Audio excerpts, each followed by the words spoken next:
So good day and thanks for joining us on this session. My name is Phil Ponce. As Gavin mentioned, I'm Vice President of Engineering Mapping Solutions, joined with Nick with Bad Elf. He's going to be my wingman on all issues technical with the Bad Elf Flex, and certainly Nick, anytime you need to jump in, just do so.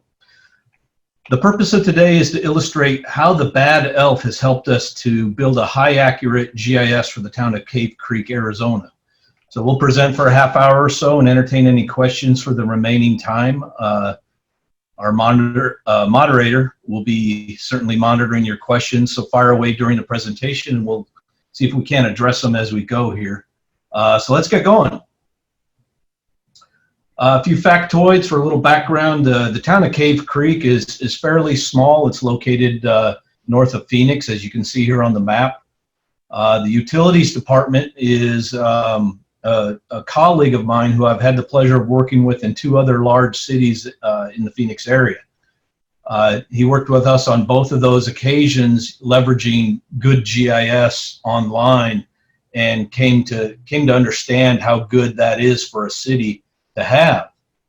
So he wanted to, as he got to Cave Creek, wanted to bring that technology there. So Engineering Mapping Solutions as a company, we've been around for 20 plus years. We focus mainly on wet utilities, and we've grown up using the CAD technology initially, and more lately the GIS tools, specifically with ESRI. Most recently though, we've also become fluent in open source QGIS and use that for a lot of our production tasks.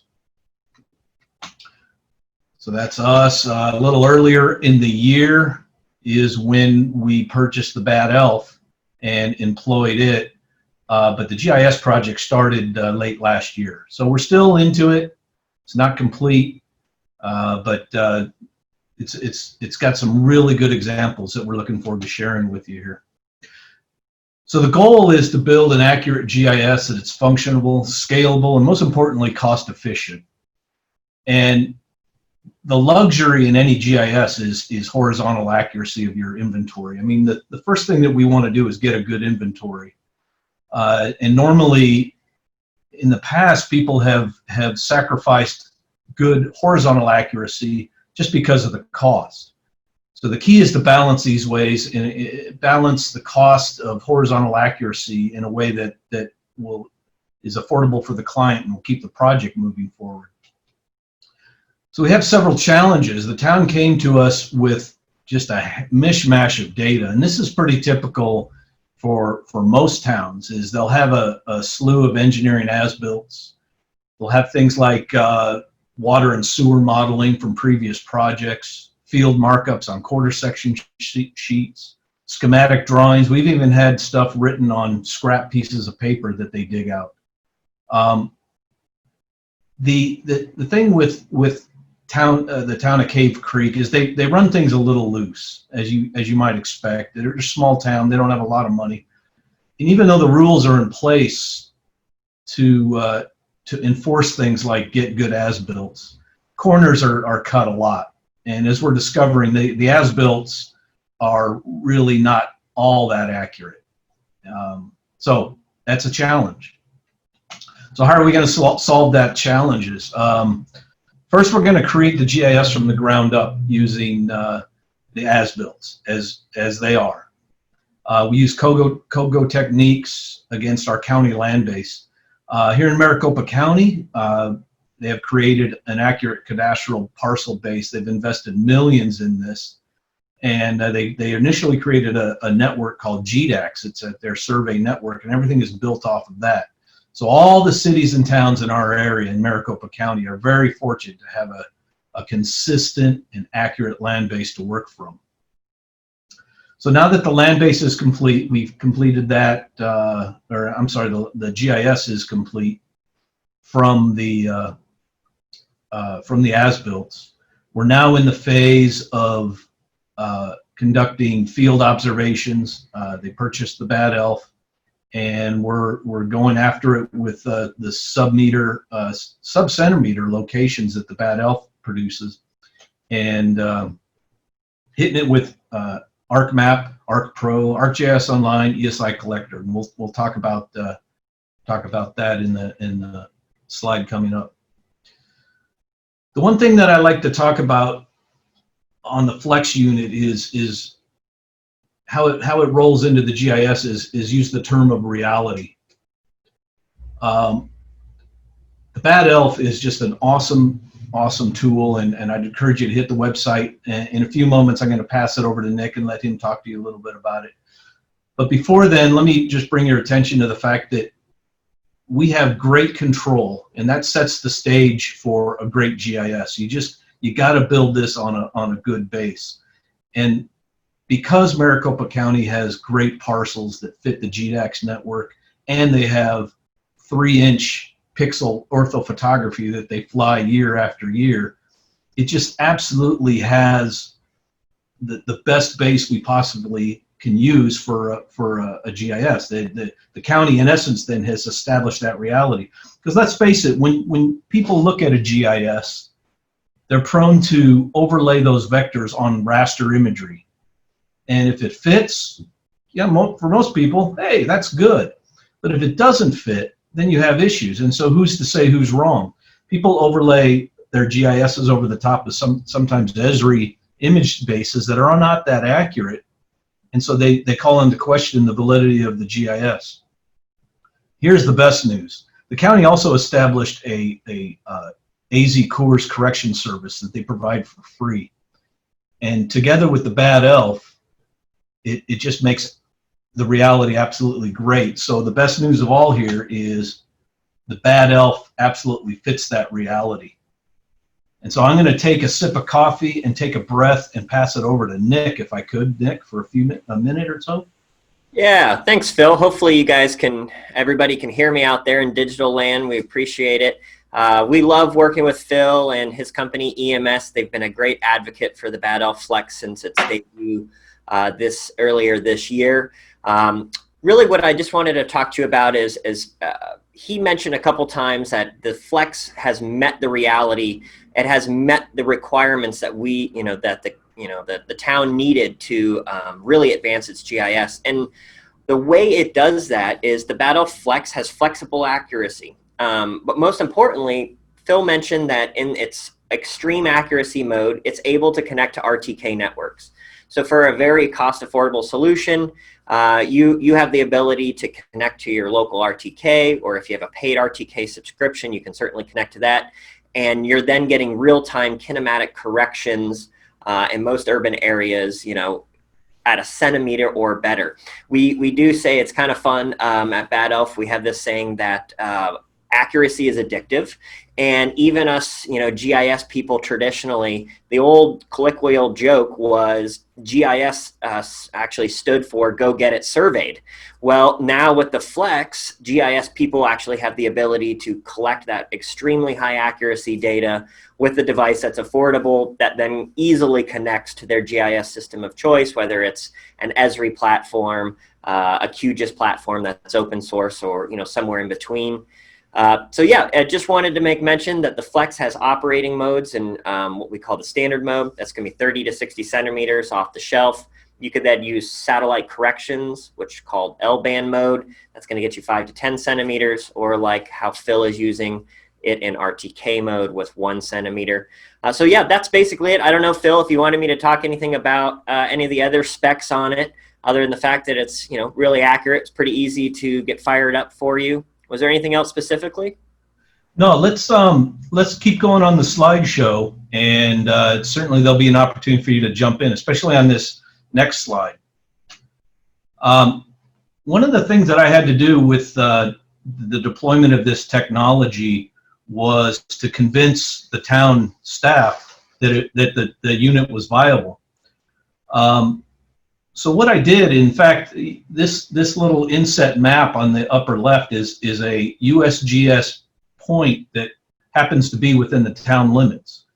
So prior to them purchasing the unit, I was a beta tester for Nick and the boys, and I had a unit. So I ran it up and set it down on this USGS point.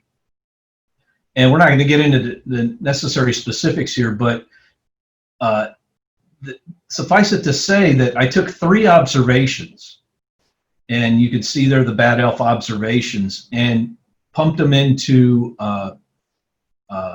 ArcMap, and you can see they clustered together real nicely. The US GIS data point is the point in red there, and you can see that they're within an inch. Now, that's not to say that the Bad Elf is correct and USGS is wrong, but the fact that, hey, we're within an inch of a known data point, it's certainly good enough for our utility GIS. And in vertical, again, 3.7 inches. I'm sure Nick would love those numbers to be 0, that everything ties in. But Nick, this would be a good opportunity for you to tell us perhaps the explanation of why maybe it's not 0. I didn't expect it to be, but it certainly validates that it's good enough for GIS. Yeah, so there's a couple things going on.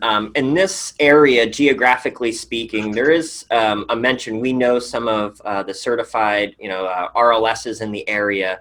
That the area is actually subsiding and moving up and down quite a bit, and so the GDACs are moving. So there is some play there.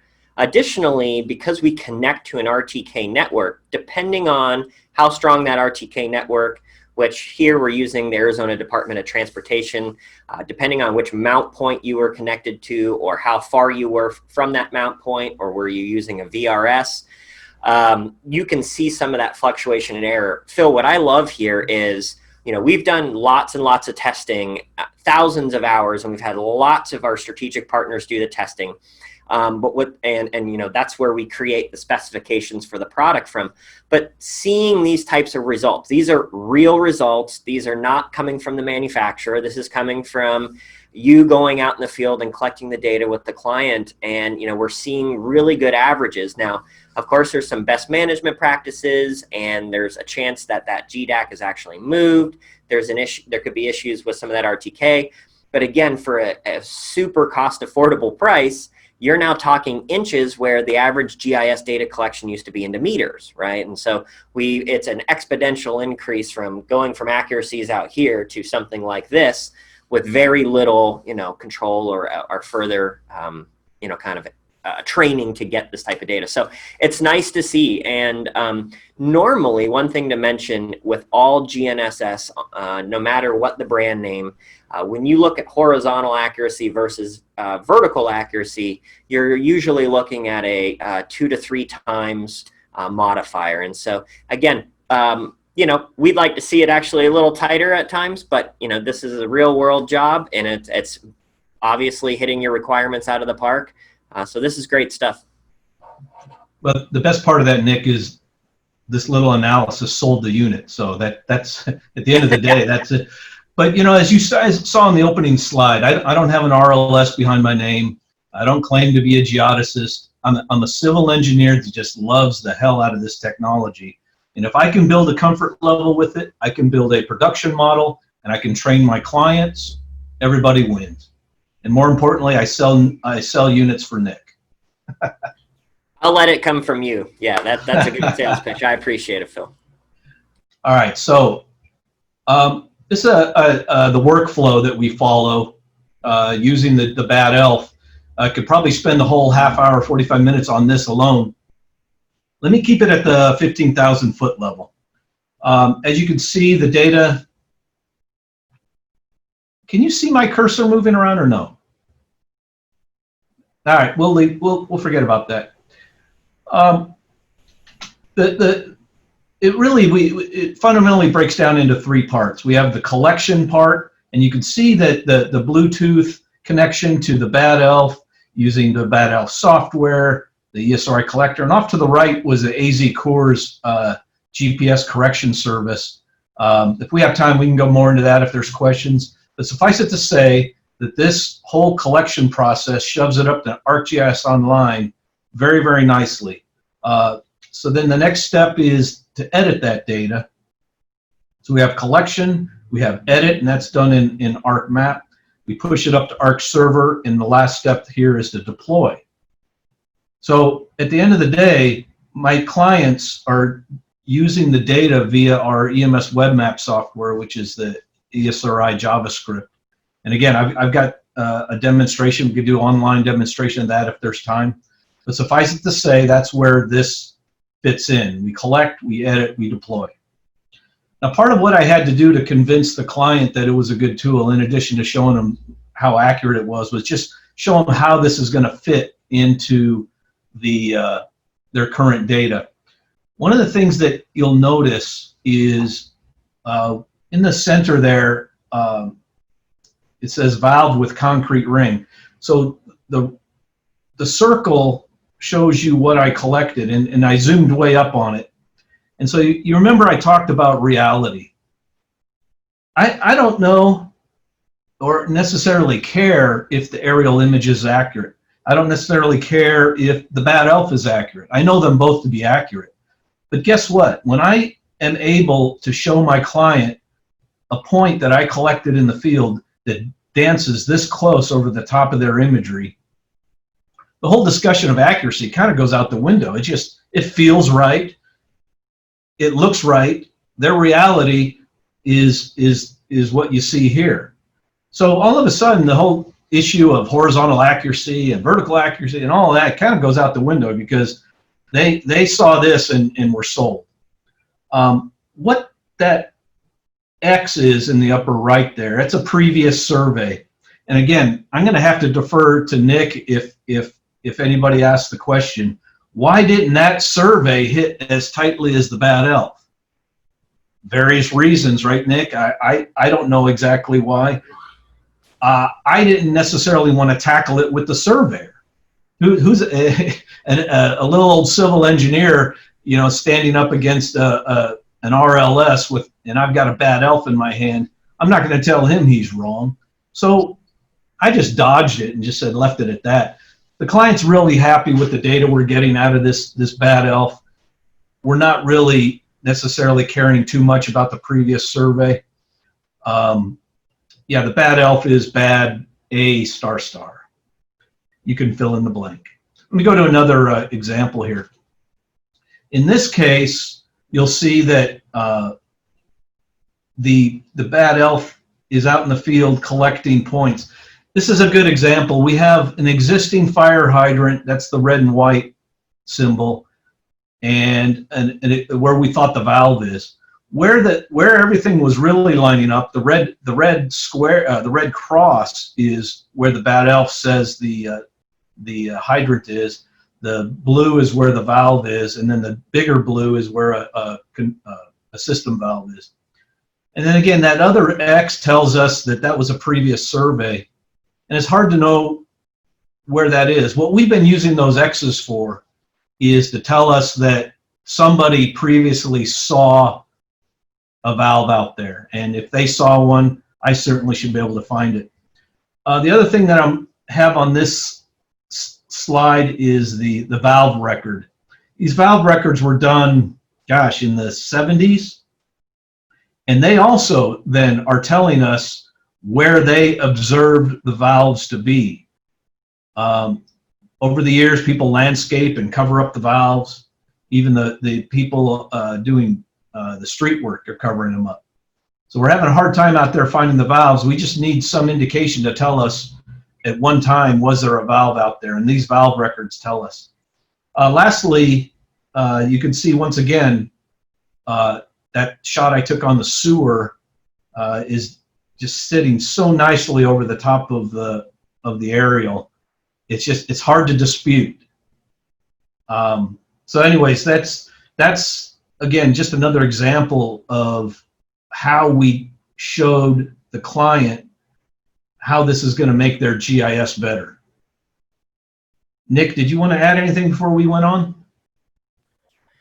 I would just make the comment that you mentioned like it wasn't matching up to the previous survey from 2015. That survey could have been completed with a much lower accuracy GPS. It could have been heads up digitized. And so, you know, it's very common that we hear that when people go out to actually relocate these assets, specifically utilities, often they are not where, you know, they were previously measured. And so if you've ever run into that, that's probably what you're seeing here. There's also a caveat as well that imagery can always be a little off, but this is a great example of when you start using the high accuracy, you can start to validate things. You can start to have a narrative behind it. And what Phil's doing here is the due diligence with the valve records. This is a great example of taking a technology like Bad Elf and GIS and aggregating it together for a really positive solution for the client. So it's great to see this type of action happening. So. Thanks, Nick. More of the same. I'm not going to go into too much detail here, other than suffice to say that we're using valve records to help us find issues in the field. And once again, you can just see how nicely the points we're collecting are commingling with the aerials. Let's not go into this one too much detail. I'm kind of trying to keep an eye on time here. This one was a good example of just how everything needs to come together. So you can see the cross here.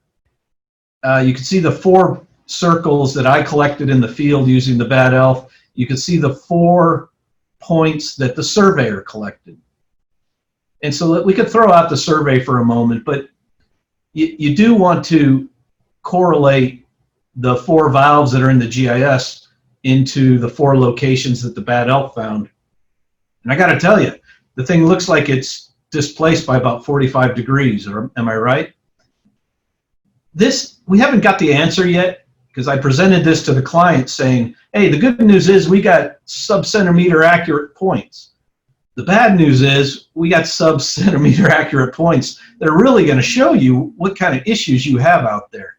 And once again, the as-built doesn't show it. The as-built show it as we drew it in GIS, and there's something going on. We haven't resolved this with the client yet. I don't have anything to tell you other than the accuracies of the Bad Elf are now bringing up issues that we've got to do.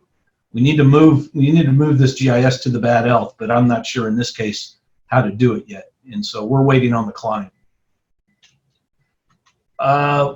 Same example here. The Bad Elf, as you can see in the lower left there, is validated by the county imagery.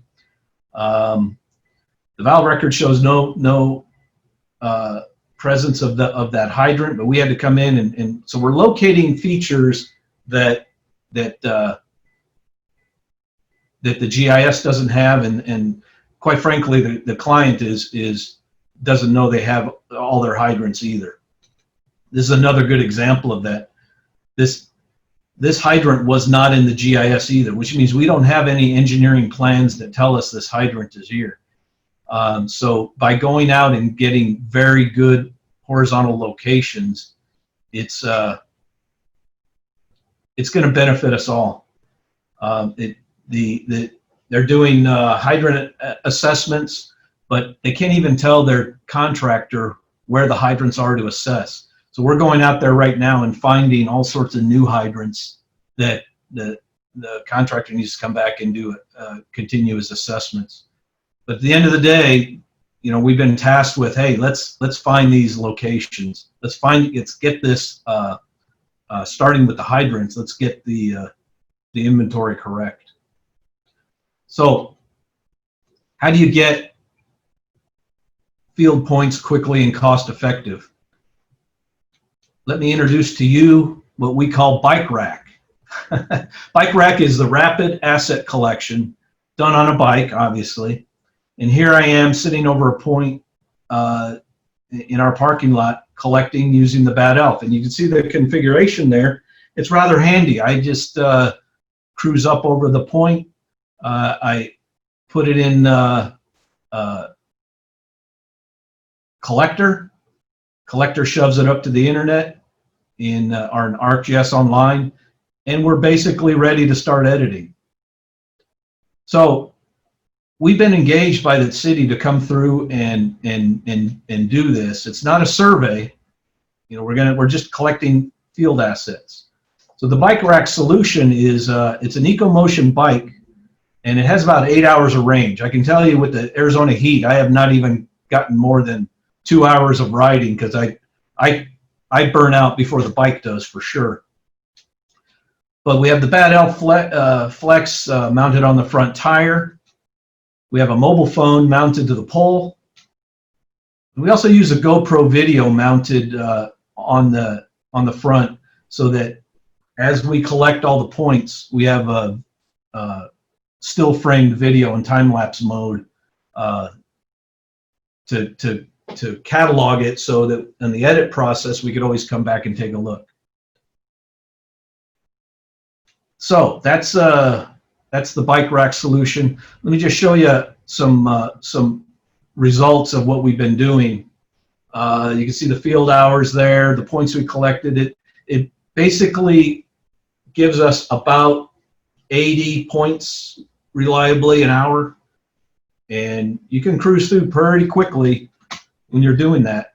You can see in this slide, if you look closely, maybe a little hard to tell, you can see the little arrows. The Bad Elf has a trace mode that allows us to catalog the location of the device, and so it just runs a little trace, and then you can see all the little collection points that we have based on in the field. The right there is the collector on a mobile phone, and all the information that we gather is in drop-down lists. We can add comments intended to help the editor when they're in there doing their work, and then of course the GoPro video follows along and helps us when there's questions. It's real hard to remember everything we see in the field, so the GoPro actually kind of reminds us what was observed. So this is it in action. This is an actual website you could go to and take a look. There you can see the orange Bad Elf trace. The cyan dots are where the GoPro says it is. You'll notice that the GoPro is kind of all over the place. It uses an internal GPS unit that is not as good, obviously, as the Bad Elf. So as I'm moving around out there, the Bad Elf is, you know, within centimeters of where we are on the planet, and the GoPro is meters. But it's good enough to touch on it and see information that you're looking for in the field.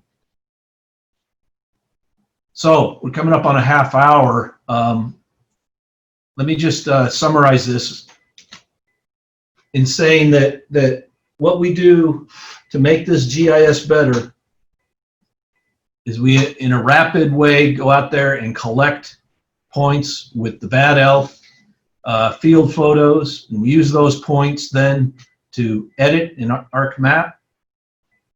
And you can see there the GIS that's editing. And lastly, of course, we take that, push it up to Arc Server, and deploy to the web, so that the users now have access to it. So the result is a better GIS by leveraging the best of breed software and GNS technology. So before I hit the last slide, Nick, do you want to say anything? No, Phil, I think you hit it on the mark. That's great. Okay, so I might have my timing wrong. I thought we were only to limit to 30 minutes, so I did that. We certainly can entertain questions. I certainly can fill some more time, Gavin, if we need to, because I've got all this online. We can run through some samples, but we hope you enjoyed the presentation, and we're able to get some insight on how we're leveraging this technology in bettering the town's GIS. And with that, I'll turn it over to Gavin. Yeah, thanks a lot, Phil. Thanks, Nick. We actually have quite a few questions, so this is really great timing. Phil, this sounds more of a question for Cave Creek, but as you're doing this for them, what is your average backlog time for new as-builts? In other words, how long does it take for new as-builts return from the construction crews to get into the GIS? That's a good question, Gavin. When we were working with Sean, and he's our client, he came from the city of Avondale, which is, that's like 50 square miles, I think. We're talking 6 or 8 square miles here. We would have a turnaround at the city of Avondale of 2 to 3 weeks. Okay. Here in Cave Creek, there's literally hardly any turnaround backlog because one, the construction is not going at quite the pace as a big city, and two, the fact that they get their hands on those as-builts, we're able to push them through our process very, very quickly. Okay. On the same line about the process, you mentioned using Bad Elf during construction. Does this mean, you know, capturing the accurate locations of underground infrastructure exposed during excavations? The trench is open. Are you picking up the infrastructure at that point? Absolutely. So keep in mind, when I showed you the bike rack solution, we're thinking of attacking this the GPS from two perspectives. One is bike rack is going to go through and just mass collect as much as they possibly can see and get it in the system. That's using our unit. They have a unit too that anytime a trench is open, and mainly trenches are open, they'll get in there and get nice both horizontal and elevation points, because they have, in some of these trenches, have uncovered pipes they didn't even know that they had down there. And so they're out there potholing, vacuuming, doing all sorts of stuff to find what's out there. And once they do, heck yeah, they get out there with their unit and hit those shots. Absolutely. Yeah, I've always thought it was almost criminal that if a trench is open, somebody doesn't measure, you know. No, absolutely. And yeah, and Nick gets calls or texts from me all hours of the night because they're out there in the middle of the night sometimes is the only time they can get some of those points.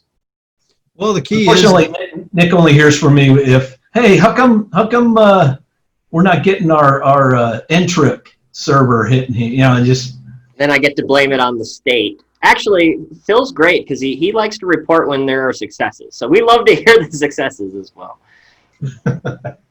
Well, you know, the key to this democratization of GNSS that we've talked about quite a bit is that even the inspectors, resident engineers on the construction jobs are able to use units like this with the, you know, it's simplifying the interfaces is the key on that. So, Gavin, if I could add one more thing, the utility department bought this unit, but when we were out for training, they had interest from some of the other departments as well, like Parks and Rec.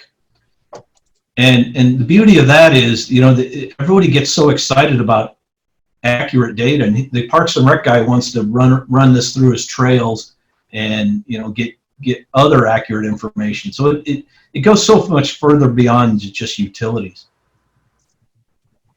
cool. Question for Nick. Somebody asked, hi, Nick. It looks pretty good accuracy on stationary measurement. How about RTK maintaining fix and precision when moving and collecting? I'm sure you've tested that. It's interesting that that's being asked. So we are doing some testing right now. So the unit operates normally on a single hertz. So we're collecting 1 point per second. With our background in Bad Elf, we have a lot of GNSS systems for aviation. And so we have, if you get on an airplane, there's a good chance one of the pilots has a Bad Elf unit. So we have a lot of familiarity about you know, dynamic situations like that, and we are actively testing it right now. And one of the things that we are testing are the different hertz rates. So, you know, collecting more points per second than just a single point. What we've seen so far is it works great. Some of our engineers have attached it to vehicles. You saw Phil's you know, bike. So we are testing it. Of course, there's some challenges when you're moving, right? What we like about Phil's option is he has a set height on the bike rack, right? And so when he's collecting, he's got that offset set. And I've seen some other previous systems where you've got the GPS mounted, say, behind you. I don't know how you'd be able to say roll up on an exact point. So with it mounted on the front tire, he's able to, stop quickly and take the point. But yeah, we are actively testing the dynamic features. So far, so good. But again, you're going to have some best management practices on installing it, knowing your offsets, things of that nature. And then again, yeah, we're going to test it, or we are testing it at the higher hertz rates. So it's coming. Yeah, if you are interested, yeah, please send us an email. You can reach us at me at nick@bad-elf.com. We'd love to talk to you. We work with clients like Phil all the time, and we come up with custom solutions to help with whatever your need is. We've also worked with Colorado State University and a researcher there doing some racetrack mapping with Bad Elf units. So we're very familiar, and we'd love to work with you. So please reach out. Okay. Yeah, actually, I helped somebody set up a test for they did on rail, where the pole was mounted up right over where the rail is, and the rail had been as-built. They just wanted to see at 5 and 10 hertz. I don't think they tried the 20 yet, but getting up to driving road speeds. I mean, the mobile mapping units do that because they have the IMU augmentation, but they were totally nailing that rail horizontally and vertically. It was a different unit than yours, but it's similar capabilities. A high-end board. Actually, it was a hemisphere board in it.